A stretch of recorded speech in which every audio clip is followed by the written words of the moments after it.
है आपका news bulletin में। आपके साथ मैं हूं श्वेता तिवारी। बुलेटिन में बात करेंगे छतरपुर की, जहां अवैध रेत खनन के खिलाफ पुलिस और माइनिंग विभाग ने बड़ी संयुक्त कार्रवाई करते हुए 20 ट्रैक्टरों को जब्त किया है। साथ ही बात करेंगे कैमूर की, जहां पत्नी से मारपीट करने वाले आरोपी पति को पुलिस ने गिरफ्तार कर लिया है। ऐसी तमाम खबरों पर विस्तार से आपको देंगे और जानकारी। आगरमालवा जिले की सुसनेर तहसील में जामुनिया रोड स्थित एक निजी टेंट हाउस के गोदाम और मकान में अचानक आग लगने से स्थानीय लोगों में अफरा तफरी मच गई। भीषण आग की लपटें और उठते धुएं को देखकर लोग घबरा गए। सूचना मिलने पर प्रशासनिक अधिकारी और थाना प्रभारी मौके पर पहुंचे, जबकि नगर पालिका के दमकल ने आग को बुझाने का प्रयास किया और नियंत्रण पाया। हालांकि गोदाम में रखा सारा सामान जलकर खाक हो गया। आग लगने का कारण अभी अज्ञात है। आगरमालवा से सी न्यूज संवाददाता अर्श अहमद कुरैशी की रिपोर्ट। छतरपुर जिले में अवैध रेत खनन के खिलाफ पुलिस और माइनिंग विभाग की संयुक्त कार्रवाई में 20 ट्रैक्टर जब्त किए गए। ये छापा गायत्री मंदिर के पास मारा गया, जहां लंबे समय से अवैध रेत परिवहन की शिकायतें थी। कार्रवाई में सीएसपी कोतवाली और ओरछा रोड थाना पुलिस के साथ माइनिंग अधिकारियों ने भी भाग लिया। सभी ट्रैक्टर जब्त कर आगे की वैधानिक प्रक्रिया शुरू कर दी गई है और प्रशासन ने जिले में अवैध खनन और परिवहन के खिलाफ सख्ती जारी रखने का भरोसा दिया है। छतरपुर से सी न्यूज संवाददाता कुलदीप सक्सेना की रिपोर्ट। गढ़चिरौली जिले के मौजा पाता गुडम में पुलिस अधीक्षक नीलोत्पल के मार्गदर्शन में एक गांव एक पुस्तकालय अभियान के तहत 75वां सार्वजनिक पुस्तकालय क्रांति सूर्य बिरसा मुंडा का उद्घाटन किया गया। इस पुस्तकालय का निर्माण गढ़चिरौली पुलिस, एसआरपीएफ अधिकारियों और स्थानीय नागरिकों के सहयोग से श्रमदान और जन सहभागिता के माध्यम से किया गया। उद्घाटन समारोह में 200 से अधिक नागरिक शामिल हुए और विद्यार्थियों तथा ग्रामीणों ने उत्साहपूर्वक ग्रंथ यात्रा में भाग लेकर पढ़ाई और पुस्तकों के प्रति जागरूकता बढ़ाई। पुस्तकालय में अध्ययन कक्ष, टेबल कुर्सियां, पुस्तकें और अन्य आवश्यक सुविधाएं उपलब्ध कराई गई हैं। इस अभियान से अब तक 74 पुस्तकालय स्थापित किए जा चुके हैं, जिनमें 9000 से अधिक युवक युवतियों को लाभ मिला और 205 विद्यार्थी विभिन्न सरकारी विभागों में चयनित हुए हैं। कार्यक्रम में पुलिस अधीक्षक, अपर पुलिस अधीक्षक और उप विभागीय अधिकारियों के साथ पातागुडम थाना के अधिकारी एवं कर्मचारी उपस्थित रहे। गढ़चिरौली से सी न्यूज संवाददाता चंद्रशेखर पुलगम की रिपोर्ट। बिहार के कैमूर जिले में सोनहन थाना पुलिस ने शराब के नशे में पत्नी से मारपीट करने वाले आरोपी पति को गिरफ्तार किया। पुलिस को सूचना मिली थी कि आरोपी शराब पीकर पत्नी के साथ हिंसक व्यवहार कर रहा था। मौके पर पहुंचकर पुलिस ने आरोपी को रंगे हाथ धर लिया और चिकित्सीय जांच में उसके नशे की पुष्टि हुई। ये कार्रवाई शराबबंदी कानून और घरेलू हिंसा के खिलाफ कड़े रुख के तहत की गई है। क्या नाम है आपका? पिता का नाम? घर कहाँ है? किस कारण में आपको पुलिस ने गिरफ्तार किया? झगड़ा भी है, थोड़ा सा पीछे का अपना घर से था। दारू के थे?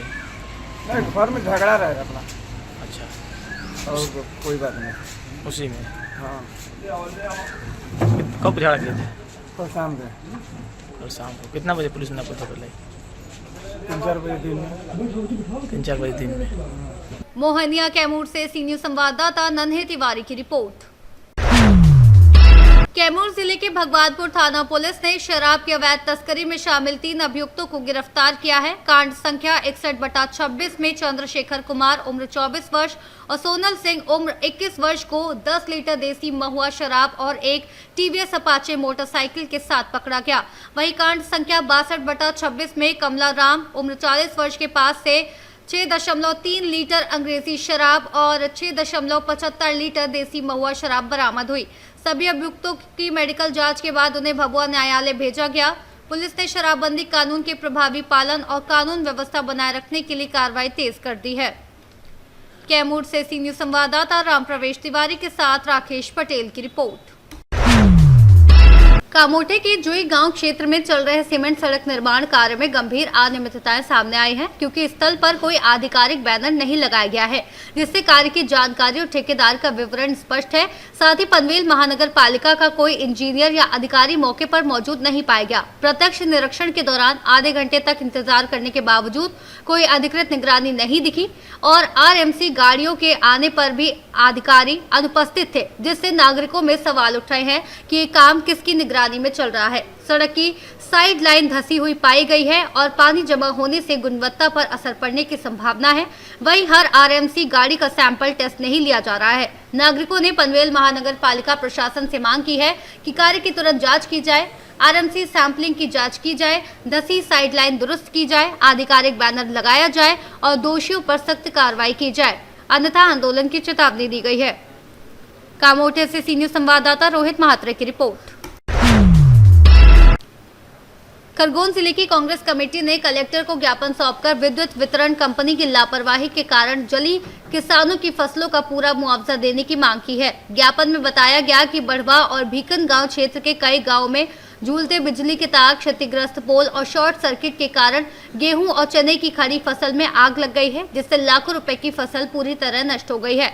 ज्ञापन में ये भी कहा गया कि सामान्यतः मुआवजा प्राकृतिक आपदा में दिया जाता है, जबकि ये नुकसान मानवीय लापरवाही के कारण हुआ है। इसीलिए किसानों को प्रति एकड़ औसत उत्पादन के आधार पर बाजार मूल्य के अनुसार फसल का पूरा मुआवजा मिलना चाहिए। जिला कांग्रेस कमेटी अध्यक्ष रवि नाइक ने चेतावनी दी कि यदि किसानों को उचित मुआवजा नहीं दिया गया तो कांग्रेस पार्टी उनके समर्थन में धरना प्रदर्शन करने में नहीं चूकेगी। क्षेत्र में विद्युत वितरण कंपनी के झूलते हुए तारों के कारण, बिजली के क्षतिग्रस्त पोलों से और शॉर्ट सर्किट से कई गांव में किसानों की गेहूं और चने की खड़ी फसल जलकर राख हो गई है। उसी को लेकर के हम कलेक्टर महोदय से मिले थे। हमारी मांग है कि ऐसे किसानों को मुआवजा नहीं, उनको उनकी फसल का पूरा दाम मिलना चाहिए, क्योंकि फसल पूरी तरीके से पक चुकी थी। यदि फसल जलती नहीं तो थोड़े दिन में किसान उसको काट करके पूरी कीमत उसको बाजार से मिल जाती, इसलिए उसे बाजार मूल्य के हिसाब से पैसा मिलना चाहिए। दूसरी बात यह है कि मुआवजा प्राकृतिक आपदा के लिए दिया जाता है। ये प्राकृतिक आपदा नहीं थी, ये सीधी सीधी विद्युत वितरण कंपनी की गलती के कारण हुआ है, इसलिए किसानों को बाजार मूल्य से उसकी पूरी कीमत मिलना चाहिए। मैं रवि नाइक, अध्यक्ष जिला कांग्रेस कमेटी खरगोन। खरगोन से सीनियर संवाददाता नीलेश महाजन की रिपोर्ट।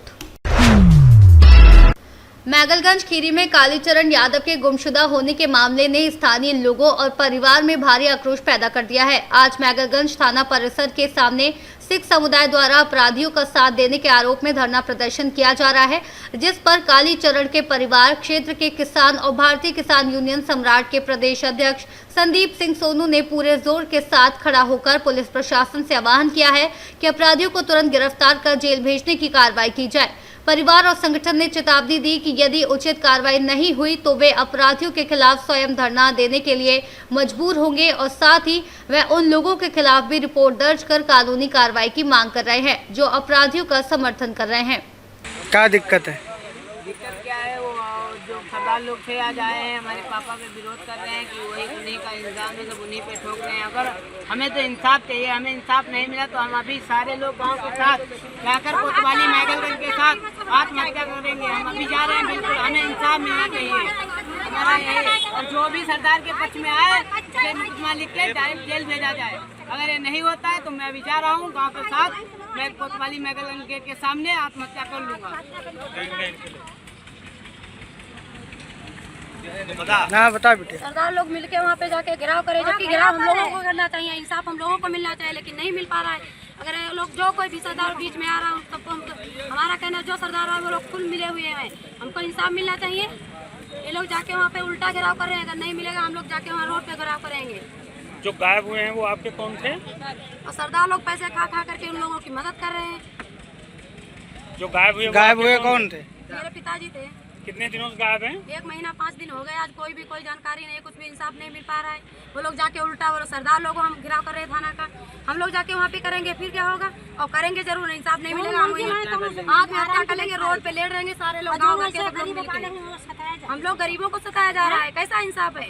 योगी बाबा कहते हैं हम सब करेंगे, लेडीजों का इंसाफ दिलवाएंगे, ये है वो है। अब कहाँ चले गए? बाबा का कहना है वो पूरा करें, हम गरीबों की मदद करें तभी जानेंगे बाबा जी का कहना पूरा हो रहा है। जाते हैं, कुछ हो ही नहीं पा रहा, आज 1-1.5 महीना हो रहा है।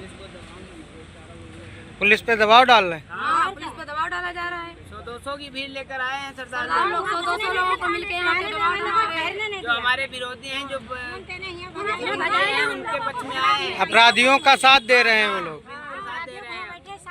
बाबा जी आए, हमारा इंसाफ करवाए कम से कम। तो क्या चाहते हो आप लोग? कितनी देर में क्या करोगे? हम बस ज्यादा 2 घंटे का और समय दे रहे हैं हम भैया जाकर कोतवाली गेट के सामने ही अपने आप आत्महत्या कर लेंगे अगर हमें इंसाफ नहीं मिला तो। करना चाहिए, कर रहे उल्टा वो लोग जिन लोगों ने पैसे खा खा के बैठे हैं, और जो सरदार बीच में आएगा हम उसको भी जेल दिलाएंगे। हमारा कहना है जो सरदार आए उसके नाम मुकदमा लिखवाया जाए, जो बीच में आए। अगर हमें तो इंसाफ चाहिए, हमें इंसाफ नहीं मिला तो हम अभी सारे लोग गांव के साथ जाकर कोतवाली महगलगंज के साथ आत्महत्या करेंगे। हम अभी जा रहे हैं, बिल्कुल हमें इंसाफ मिलना चाहिए। और जो भी सरदार के पक्ष में आए उसे मुकदमा लिख के डायरेक्ट जेल भेजा जाए। अगर ये नहीं होता है तो मैं अभी जा रहा हूँ गाँव के साथ, मैं कोतवाली महगलगंज के सामने आत्महत्या कर लूँगा।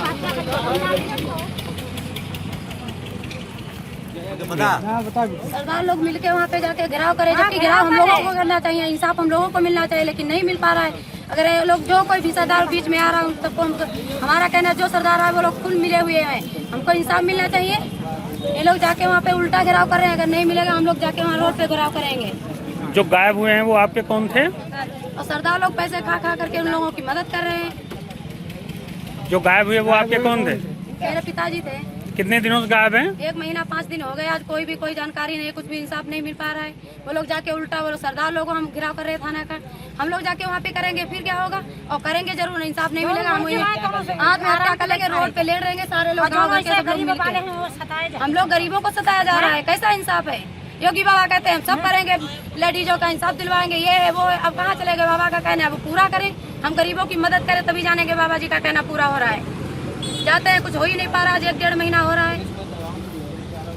पुलिस पे दबाव डाल रहे हैं। हाँ, पुलिस पे दबाव डाला जा रहा है। 100-200 की भीड़ लेकर आए हैं सरदार लोग 100-200 लोगों को मिलकर यहाँ पे दबाव डाला रहे हैं। जो हमारे विरोधी हैं, जो हैं उनके पक्ष में आए हैं, अपराधियों का साथ दे रहे हैं। बिल्कुल साथ दे रहे हैं। बाबा जी आए, हमारा इंसाफ करवाए, आके कम से कम ढूंढ के तो क्या चाहते हो आप लोग? कितनी देर में क्या करोगे? हम बस ज्यादा 2 घंटे का और समय दे रहे हैं हम भैया जाकर कोतवाली गेट के सामने ही अपने आप आत्महत्या कर लेंगे अगर हमें इंसाफ नहीं मिला तो। करना चाहिए, कर रहे उल्टा वो लोग जिन लोगों ने पैसे खा खा के बैठे हैं, और जो सरदार बीच में आएगा हम उसको भी जेल दिलाएंगे। हमारा कहना है जो सरदार आए उसके नाम मुकदमा लिखवाया जाए।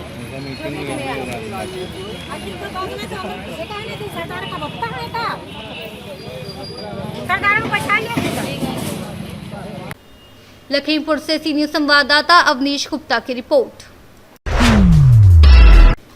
मिर्जापुर के डमंडगंज वनरेज के बाबूराव रघुनाथ सिंह वन क्षेत्र के कंपार्टमेंट नंबर 8 में जंगली पेड़ों की कटाई का मामला सामने आया है, जिसका वीडियो सोशल मीडिया पर वायरल हो गया। वायरल वीडियो में सेमर वृक्ष को कटर मशीन से काटते 4 लोग दिखाई दे रहे हैं, जबकि पास में पीला शर्ट पहने वन कर्मी और कुछ ग्रामीण बैठे हैं।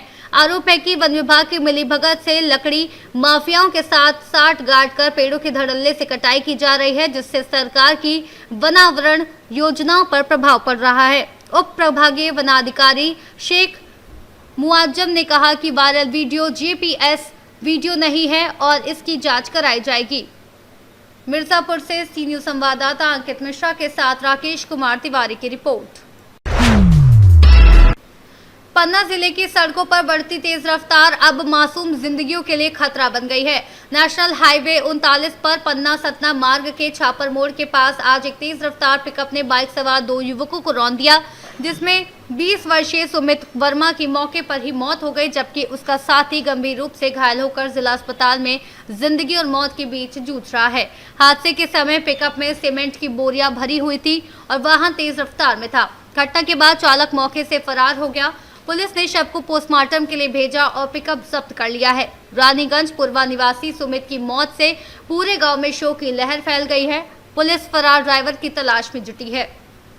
पन्ना से सी न्यूज संवाददाता रफी की रिपोर्ट। रायबरेली में महिला सुरक्षा के दावों के बीच एक गंभीर मामला सामने आया है, जहां नजनपुर की रंजना देवी ने पुलिस अधीक्षक और कोतवाली प्रभारी को दिए प्रार्थना पत्र में आरोप लगाया है कि उसका रिश्तेदार लंबे समय से फोन और सोशल मीडिया के जरिए उसे प्रताड़ित कर रहा है। पीड़िता का कहना है कि आरोपी अश्लील वीडियो भेजता, गालियां देता और सोशल मीडिया पर आपत्तिजनक बातें लिखकर उसकी सामाजिक छवि बिगाड़ रहा है। हालात तब भयावह हो गए जब आरोपी ने वीडियो कॉल पर हथियार दिखाकर रंजना और उसके बच्चों को जान से मारने की धमकी दी। न्याय की तलाश में थाने थाने भटक रही पीड़िता ने आरोप लगाया कि आज जब वह ऊंचाहार थाने गई तो पुलिसकर्मियों ने उसकी समस्या सुनने के बजाय उसे डांट कर भगा दिया। इस बीच आरोपी नए नए नंबरों से धमकियां दे रहा है, जिससे पूरा परिवार दहशत में है। सरकार के मिशन शक्ति जैसे अभियान के बावजूद पुलिस का ये संवेदनहीन रवैया महिला सुरक्षा पर गंभीर सवाल खड़ा करता है। मेरा नाम रंजना है और मैं गांव नजीमपुर की रहने वाली हूँ और मेरा जो है मैं मधुबन शर्मा के नाम हमने FIR दर्ज करवाई थी। लगभग 1-1.5 महीने हो चुके हैं, लगातार हमको परेशान कर रहा है। ना SP ऑफिस में हमने कंप्लेन दर्ज करवाई है, यहाँ थाने 4 थाने में भी ना कोई हमारी सुनवाई कर रहा है, ना कुछ नहीं, और उल्टा आरोप हमारे ऊपर ही लगाया जा रहा है। जो मैंने काम किया भी नहीं, गलती की भी नहीं, उसका आरोप ही मेरे ऊपर लगाया जा रहा है। मैंने कॉल डिटेल, वीडियोस वगैरह हर चीज़ अपने पास रिकॉर्डिंग रखी हुई है। हमने थाने में भी दर्ज करवाया है, लेकिन कोई ऑब्जेक्शन मतलब कोई हमारे खिलाफ वो भी नहीं ले रहे हैं कोई सीरियसली कि हाँ हो सकता है हमारे साथ अनहोनी होने की भी शंका है कि हमारा मतलब मायके से हमारी बहन का हस्बैंड है, वो जगह जमीन के चक्कर में पड़ा हुआ है। हमसे कोई मतलब भी नहीं है, वहाँ से हम वहाँ जाते भी नहीं हैं। तभी हमको परेशान करके रखा। हमारी छोटी बहन को भी इसने भगा दिया है इसी तरह प्रताड़ित करके। अब हमको परेशान कर रहा है। हमको इससे छुटकारा चाहिए ना, हमारी प्रशासन मदद कर रहा है ना कोई। आज थाने गए हैं, उल्टा हमारे ऊपर ही आरोप लगाया जाता है, फ़ोन मत कीजिए। हम फ़ोन नहीं कर रहे हैं, लगातार वो हमारे पास फ़ोन कर रहा है। हमने कॉल डिटेल भी दिखाया, फिर भी थाने वाले कुछ नहीं कर रहे हैं, उल्टा हम ही को समझा रहे हैं। कार्रवाई हमको उससे छुटकारा चाहिए और उसको सजा दी जाए। रायबरेली से सी न्यूज़ संवाददाता शिवानी अग्रहरी की रिपोर्ट। फिलहाल के लिए इस बुलेटिन में इतना ही। देश और दुनिया की तमाम बड़ी खबरों को जानने के लिए देखते रहिए सी न्यूज़ भारत।